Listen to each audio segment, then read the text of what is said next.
Hey guys, what's up? It's me, Thomas. Today we're back here with Game Theory, and tonight Tom's about to dive into the lore of Brawl Stars. I haven't played myself, so I don't know what's going on, but if I remember correctly, back in the day with MatPat, he did this franchise, and basically the Brawl Stars were mind-washed into, well, doing this. At least as I remember. But I feel like there's more behind the company of Brawl Stars, so shall we check it out? Be sure to like, subscribe for more. Hope you enjoy. Here we go. There's more lore in Brawl Stars? Yep, turns out in the 3 years since we last covered it, there have been a load of new secrets that have been added to this game that not only mess with our original theory, but they potentially screw up the entire timeline of this franchise. Let me show you. This better be good. Hello, Internet. Welcome to Game Theory, the show that once you subscribe...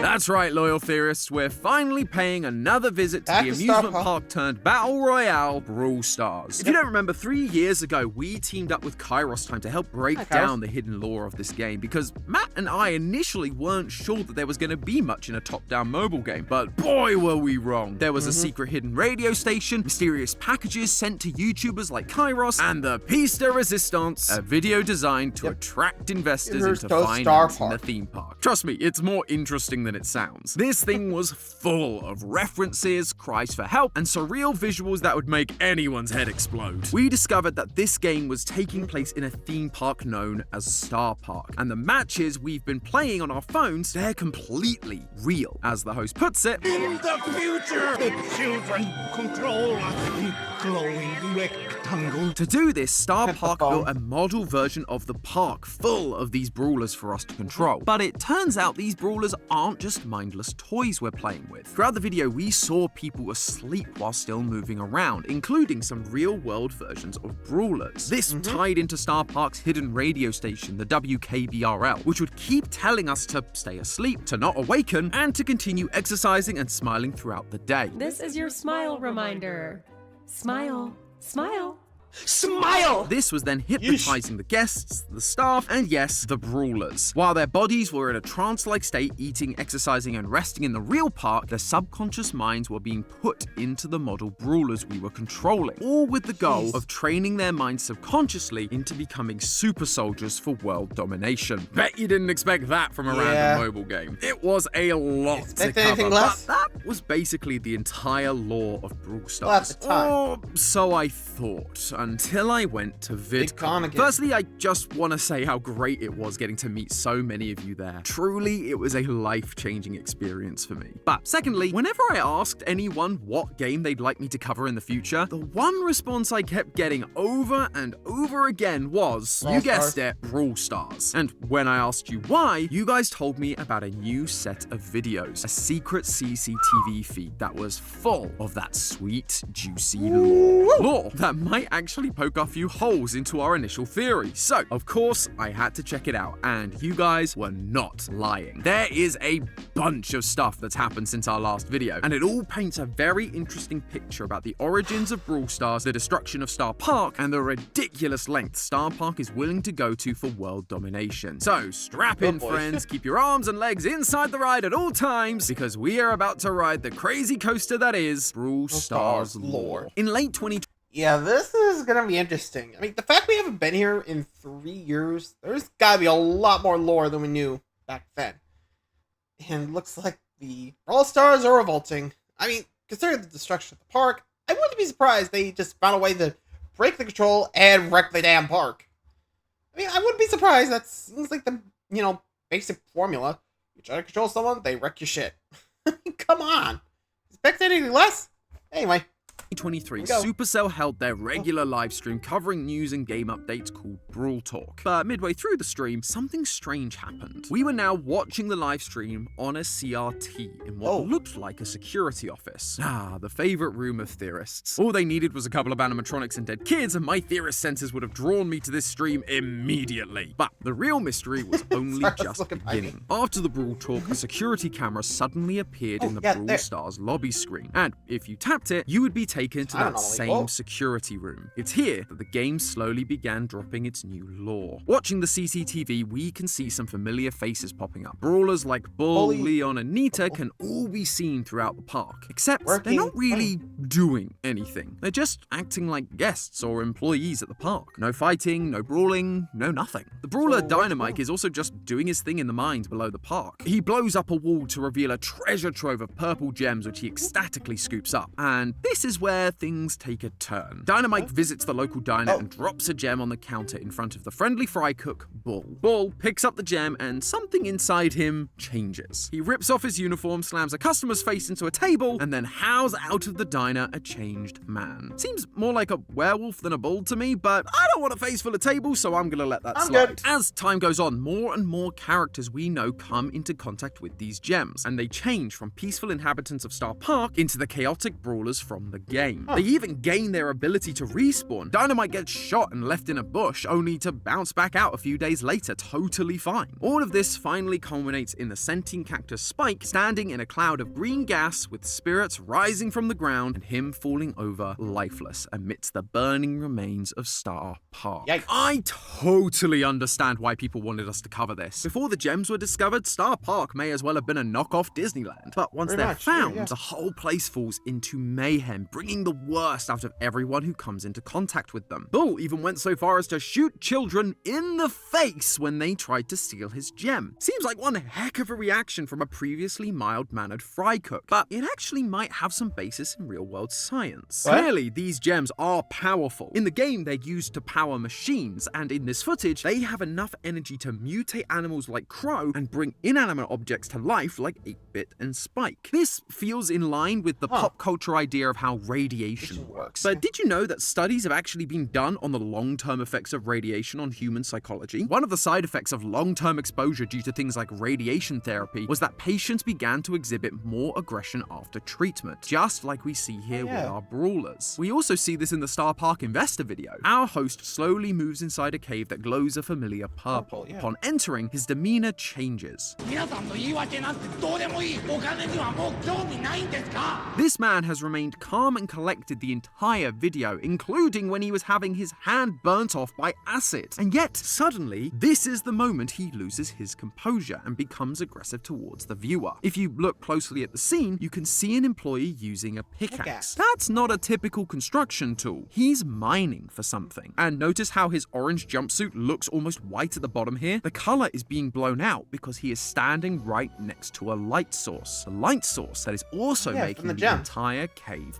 purple. It's the gems. At the same time, another employee is carrying sacks out of the cave, which look awfully similar to the classic bags used in mines to carry precious materials like gold or gemstones. That's why once our host enters the cave, he loses his composure. The radiation from the gems twists his mind into an aggressive state, just like our brawlers. But this presents a bit of a problem. Back in 2020, Brawl Stars content creator Gamba received an old laptop directly from Star Park, and it contained a HTML document that told us that the investor video took place sometime in the late 50s to early 70s. But if you take a look at the time codes in the CCTV footage, these 1995. gems weren't discovered by Dynamite until November 5th, 1995. How can they have been actively mining these gems in the 50s and using them for brawls if they weren't discovered until the 90s? The timeline just doesn't match up. And it gets worse because during the investor video, we see an old photograph with 3 men in the background. This is a photo of Danny, Frank, and Ryan, senior members of the Brawl Star team. Frank even made a Twitter post saying, "Good memories from my Star Park visit with Danny Supercell a few years ago," and then showing a picture of some retro memorabilia from their time there. How can they be here in the present day, but also be there 50 plus years ago? Same thing goes for characters like Leon and Nita. They are kids in the background of the investor video, but they're also kids 40 years later in the CCTV footage. And I thought FNAF's timeline was bad. This is a whole other level. This just isn't how time works. Or should I say, this isn't how time usually works. Because there is an explanation. So wait, those gems are just creating temporal anomalies? Huh. Well, that could make sense. Like, a lot of times in gaming, like, well, mobiles sometimes. But don't, like, those gems sometimes allow for, like, the speeding up of, you know, time? Like, let me put it like this. You wait for, like, you know, you're waiting for like materials to finish up, either like 12 hours or something. But if you got those gems, they speed up the process to, well, be sometimes immediate, sometimes takes less time. So is Starbucks just in a temporal anomaly and those gems are the cause? I mean, that's how I'm thinking they're explaining it, right? I don't know. I mean, it's my best guess here, but what do you guys think? Let me know. Anyway.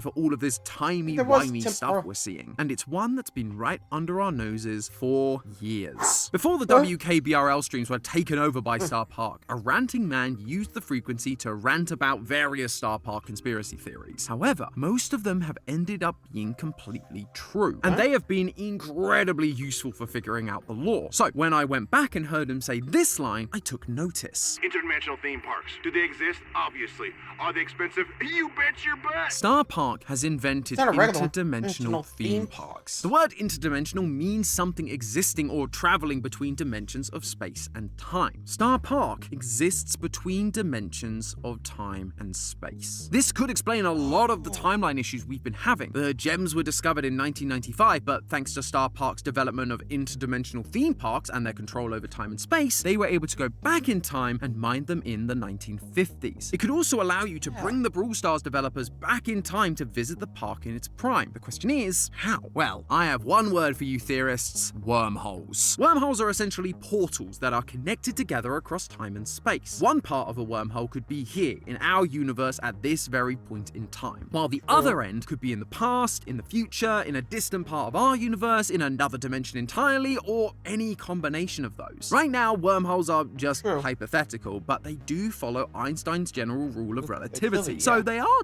technically possible. We just never managed to create or observe them. Star Park, on the other hand, seems to have figured it out. A couple of weeks before the release of the investor video, players were able to access a new minigame called Project Laser. It's a retro scroller shooter where you control the character 8-bit as he shoots enemies and meteors across the cosmos. As you do, you come across a strange portal. If you follow your gamer instincts and just shoot it, you can fly through it and find yourself in a new world full of slug versions of our brawler friends, and a large dome that looks strikingly similar to Star Park's Central Dome. 8-bit used a portal and is now in an alternate dimension. Star Park still exists. The inhabitants are just slugs instead of humanoids now. That, ladies and gentlemen, is what I call an interdimensional theme park, accessed by a wormhole. This isn't just a fun minigame either. If you paid close attention to the starting screen, there's a message telling us that we're about to access 8-bit's core memory files. These events are real events from his memories. We saw 8-bit come to life in the CCTV footage, and then at some point, he did find a wormhole, and he did travel into an alternate dimension that has its own Star Park and Brawlers. We also see Brawlers using portals in other games made by Supercell. In Clash of Titans Egypt map, we can see Shelly poking her head out of a portal, appearing in a universe she doesn't belong to. Even more recently, Supercell released the game Squad Busters, where you can combine the forces of all the characters from across their franchises, including Brawl Stars. The promotional materials show these characters entering the world through these chests with a purple spiral on them. Portals are often depicted as spirals, and the purple, well, remind me what color these all-powerful gems Star Park is harvesting are. In fact, we see the same visual representation in the investor video. As the host goes into the gem mineshaft, we see his face contort while a purple spiral visual appears behind him. Afterwards, he's suddenly in a new location and is noticeably shaken by the ordeal. These gems have provided Star Park with the ability to create wormholes, and since then, they have learned to control them. Even the company's name is alluding to their use of wormholes. Right at the very start of the investor video, we see a company logo flash on screen. The name is in Japanese, but translated it says Supergiant Corporation. A supergiant is a type of star, one of the biggest and brightest in the galaxy, which might explain the name Star Park along with all of its star-themed merchandise. But more importantly, when supergiants reach the end of their life cycle, they collapse in on themselves, forming a black hole.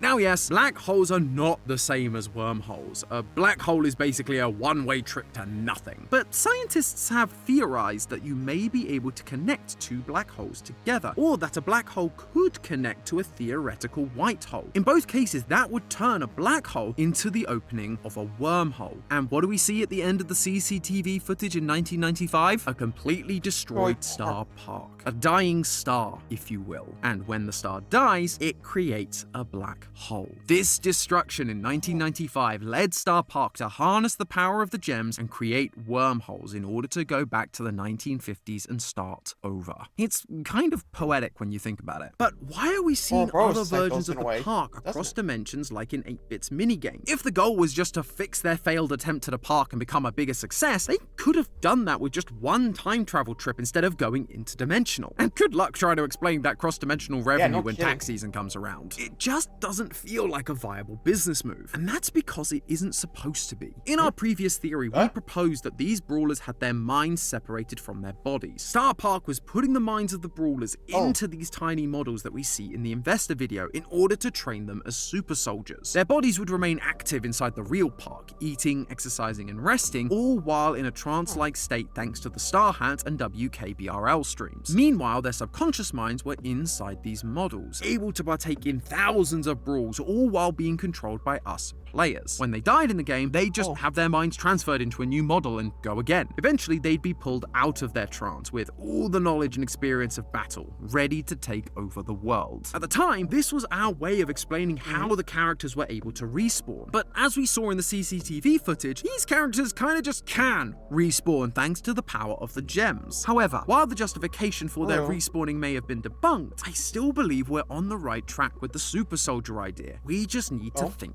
bigger. At the end of the CCTV footage, Spike releases a green gas, and after all the spirits fly away, he falls over lifeless. Players will recognize this green gas as the poisonous gas that fills the arena during a showdown event. In this event, there are no teams and there is no respawn. You just have to be the last one standing. As time goes on, more and more gas begins to fill the space, making it harder for brawlers to survive. Eventually, only one will remain. But what happens if you're knocked out early? No big deal, you just leave the game and start another, sometimes even on the same map. But that wouldn't be possible if there was just one model park in one timeline. The previous match might still be going on, or the same character might be currently under another player's control. Instead, it's way more efficient to just send that consciousness to another brawler in another Star Park in another world, where they can immediately go again. One of the brawlers, Bo, even alludes to this in his voice lines. There is no death, only a change of worlds. Spike was the last man standing in the CCTV. The spirits we see flying away are the minds of the brawlers that lost to the poison gas, transferring to another world to play again. That's also why Spike falls over at the end. He may have won, but the person controlling him moves on to find a new match, leaving behind nothing but a lifeless cactus on the ground. When these characters die from things like the gas, or they lose a match, or even if they win a match, the player controlling them lets go, taking the mind and soul of the brawler with them. They find a new match, a new world, a new dimension, and do it all again. Star Park's plan is so much bigger than we ever realized. Each game we play, each game anyone plays, it's not a model park. It's a real park from a random point in time and space being destroyed. Star Park doesn't even care about the damage anymore. Every one of these battles helps them train their hypnotized brawlers' minds into becoming super soldiers for interdimensional galactic domination. So a few thousand parks get destroyed. So all the investment spent on the parks is lost. So a few thousand park guests get caught in the crossfire. That's just the cost of doing business. They've got infinite galaxies and timelines at their disposal. And with that many brawls happening across an infinite universe, I think we may have underestimated just how many of these super soldiers they have waiting in the wings of that original park, ready to wake up and take control of the multiverse when the time comes. But hey, that's just a theory. A game theory! Thanks for watching.